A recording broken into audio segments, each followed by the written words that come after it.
Hello साथियों, आज हम प्रायद्वीपीय पठार के कुछ अंशों का अध्ययन करेंगे, कुछ प्रदेशों का अध्ययन करेंगे, जिसे मालवा का पठार, बुंदेलखंड का पठार, बघेलखंड का पठार, विंध्य पर्वत और मेघालय की पठार का अध्ययन हम करेंगे।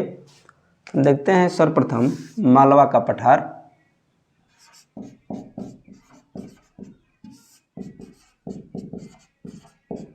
मालवा का पठार देखेंगे हम कि मध्य प्रदेश और राजस्थान के पूर्वी हिस्सा में विस्तारित है। यानी मध्य प्रदेश के पश्चिमी हिस्से और राजस्थान के पूर्वी हिस्से में विस्तारित है मालवा का पठार, और सबसे अधिक मध्य प्रदेश में ये पड़ता है।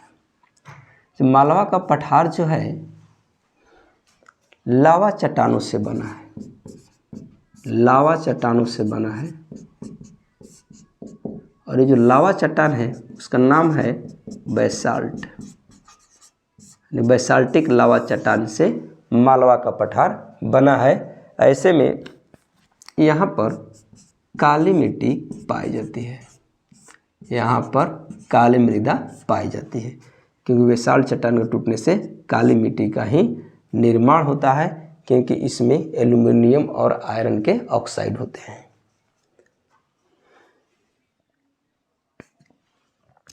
ये जो पठार है हम देखेंगे कि चंबल और बेतवा नदी के बीच है। यानी कि ये जैसे हमारा मालवा का पठार हो गया, मालवा के पठार देखेंगे इधर से चंबल नदी बहती है और इधर बेतवा नदी बहती है। इसी के बीच में हमारा मालवा का पठार है, और मालवा का पठार हमारा चंबल और बेतवा नदी के मध्य है, नदी के मध्य है। और इसके अलावा हम देखेंगे कि मालवा का जो पठार है इसके उत्तर में अरावली, मालवा के पठार के उत्तर में अरावली पर्वत और दक्षिण में विंध्य पर्वत स्थित है। यानी कि मालवा के पठार में अरावली पर्वत और दक्षिण में विंध्य पर्वत, या हम कह सकते हैं मालवा के पठार के पश्चिमी हिस्से में चंबल और पूर्वी हिस्से में बेतवा नदी बहती है। देखेंगे यहाँ पर मालवा के पठार पर चंबल एवं इसकी सहायक नदियों ने, चंबल एवं इसकी सहायक नदियों ने काफ़ी अपरदन किया है, काफ़ी अपरदन किया है।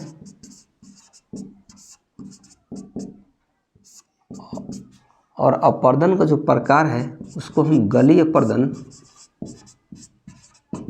या अवनालिका अपरदन के नाम से जानते हैं, अवनालिका अपरदन के नाम से जानते हैं। यानी कि चंबल एवं इसकी सहायक नदियाँ जो हैं मालवा के पठार का अपरदन किया है, जिसे गली अपरदन या अवनालिका अपरदन के नाम से जानते हैं। इन अपरदनों से मालवा के पठार में बड़े बड़े खड्ड बन गए हैं, बड़े बड़े खड्ड बन गए हैं, जिसे हम बीहड़ के नाम से जानते हैं, जिसे हम बीहड़ के नाम से जानते हैं। और इन्हीं बीहड़ों में डाकू रहते हैं। ये बीहड़ क्या है? डाकुओं के शरण स्थली है, डाकुओं के शरण स्थली रहा है, डाकुओं का ये शरण स्थली रहा है।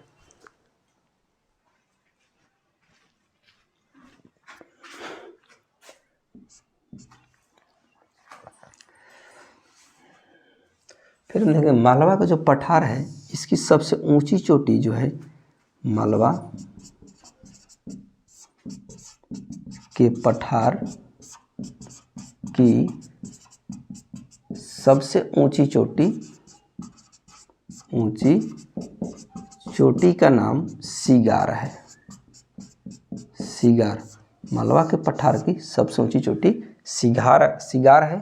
और एक बात नोट कर लेंगे कि भारत में सबसे अधिक गली अपरदन मालवा के पठार का हुआ है। यानी कि भारत में सबसे अधिक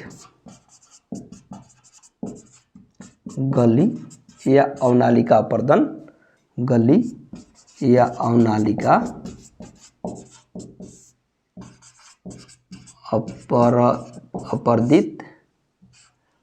अपरदित क्षेत्र मालवा का पठार है।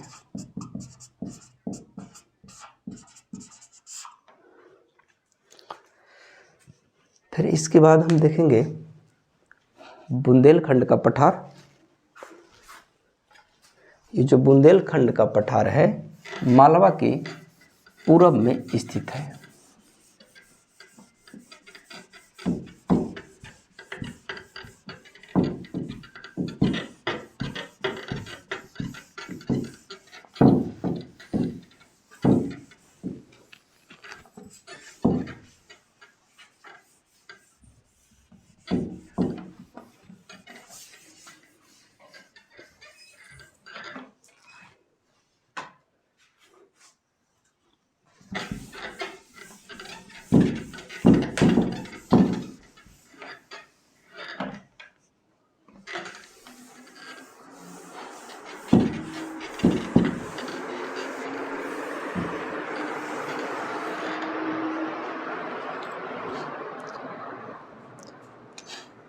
फिर इसके बाद हम बुंदेलखंड का पठार देखेंगे।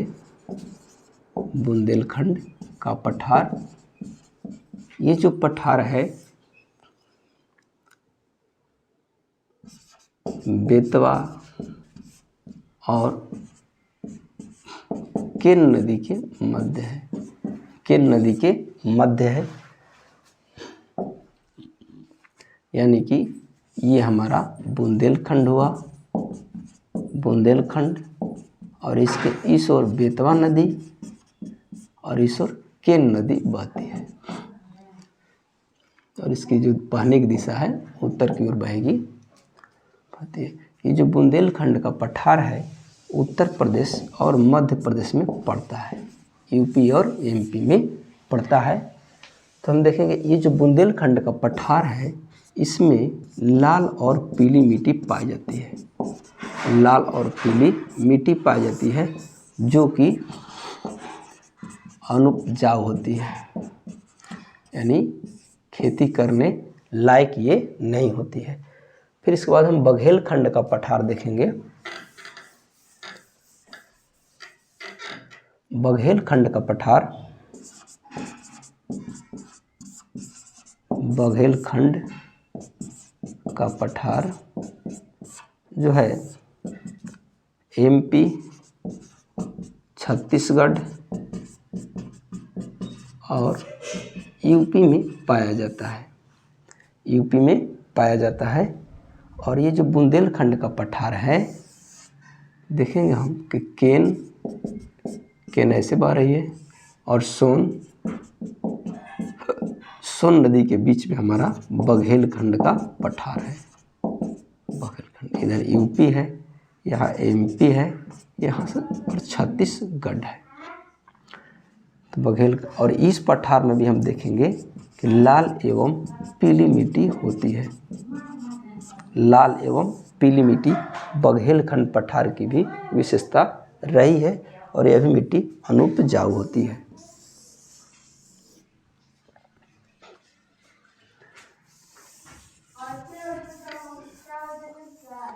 फिर इसके बाद हम विंध्य पर्वत का अध्ययन करेंगे। विंध्य पर्वत, ये जो पर्वत है विंध्य पर्वत उत्तर भारत और दक्षिण भारत को भी बांटती है, यानी आर्यन संस्कृति और द्रविड़ संस्कृति को भी अलग करती है। तो हम देखेंगे ये जो विंध्य पर्वत है गुजरात से शुरू होकर बिहार के सासाराम तक है। बिहार के सासाराम तक विंध्य पर्वत विस्तारित है।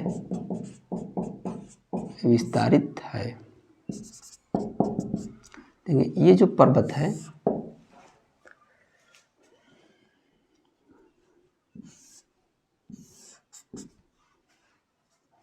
इसकी सबसे ऊंची चोटी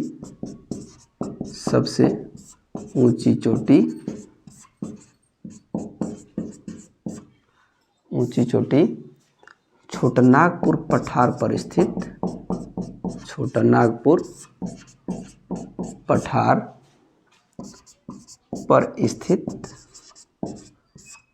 पारसनाथ की पहाड़ी है। और छोटानागपुर पठार पर स्थित पारसनाथ जो है विंध्य पर्वत की सबसे ऊंची चोटी है।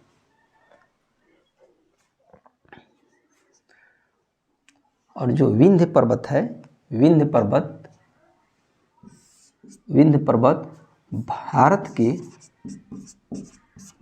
के सबसे अधिक क्षेत्रों में फैला हुआ पर्वत है। यानी कि भारत में सबसे अधिक दूरी में फैला हुआ पर्वत हमारा विंध्य पर्वत है। फिर इसके बाद हम थोड़ा देखेंगे छोटानागपुर का पठार। छोटानागपुर का जो पठार है झारखंड में पड़ता है। छोटानागपुर का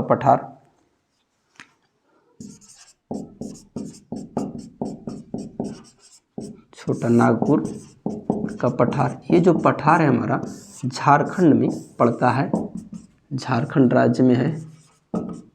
और इस पर झारखंड राज्य में है और इस पठार पर हम देखेंगे अनेक छोटी छोटी पठारें हैं, जैसे रांची का पठार,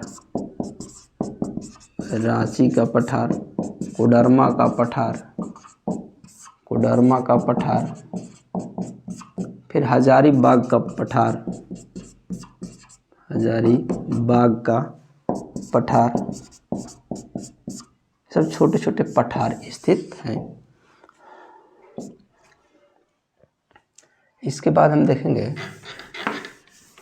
कि मेघालय का पठार, मेघालय की पहाड़ियाँ, मेघालय की पहाड़ियाँ।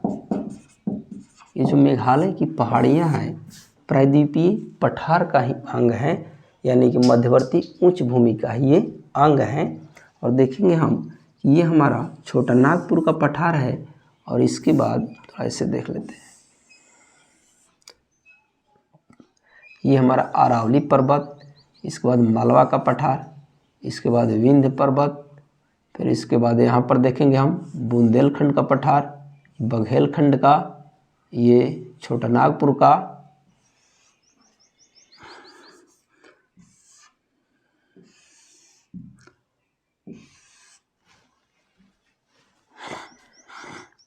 इसके इस ओर आप देखेंगे जैसे ऐसे ये बांग्लादेश है, ये गैप हो जाता है और यहाँ पर मेघालय का पठार है, मेघालय का पठार।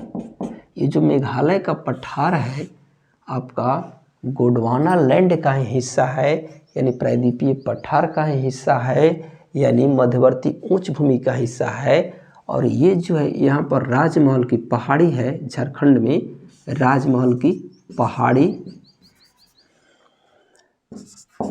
राजमहल की पहाड़ी और मेघालय के गारो पहाड़ी के बीच, गारो पहाड़ी के बीच गैप पड़ता है, गैप, ये गैप है। इसके बाद ये पठार है, ये भी पठार है ये सब, ठीक। तो ये गैप है, इस गैप को हम मालदा गैप के नाम से जानते हैं, क्योंकि आप देखेंगे कि गंगा नदी ऐसे बहती है, ब्रह्मपुत्र नदी ऐसे बहती है, तो इसने इस क्षेत्र को काट दिया है। मालदा गैप के नाम से जानते हैं। तो हम देखेंगे कि अच्छा ये देख लेंगे मालदा गैप किसके बीच है, राजमहल की पहाड़ी और गारो पहाड़ी के बीच है।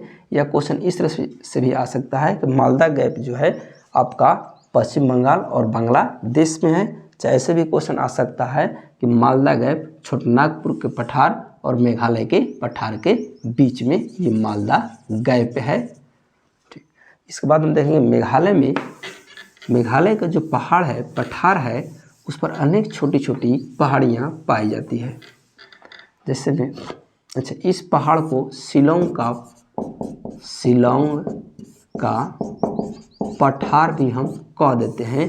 मेघालय के पठार को या मेघालय के पहाड़ को शिलोंग का पहाड़ या शिलोंग का पठार भी हम कहते हैं। तो हम देखेंगे मेघालय के पठार पर गारो, खासी, जैंतिया और मीकिर, ये 4 प्रकार के पहाड़ यहाँ पर पाए जाते हैं। तो ये गारो है, ये खासी, ये जैंतिया,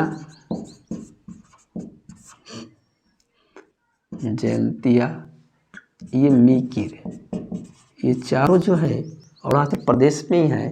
तो गारो में हम देखेंगे कि यहाँ पर शहर है तुरा और नारकेक, तुरा और नारकेक शहर है। खासी पर देखेंगे, इसी पर हमारा शिलोंग पड़ता है जो इसकी राजधानी है, और शिलोंग जो है मेघालय की सबसे ऊंची चोटी भी है। और मेघालय पठार की सबसे ऊंची चोटी, सर्वोच्च चोटी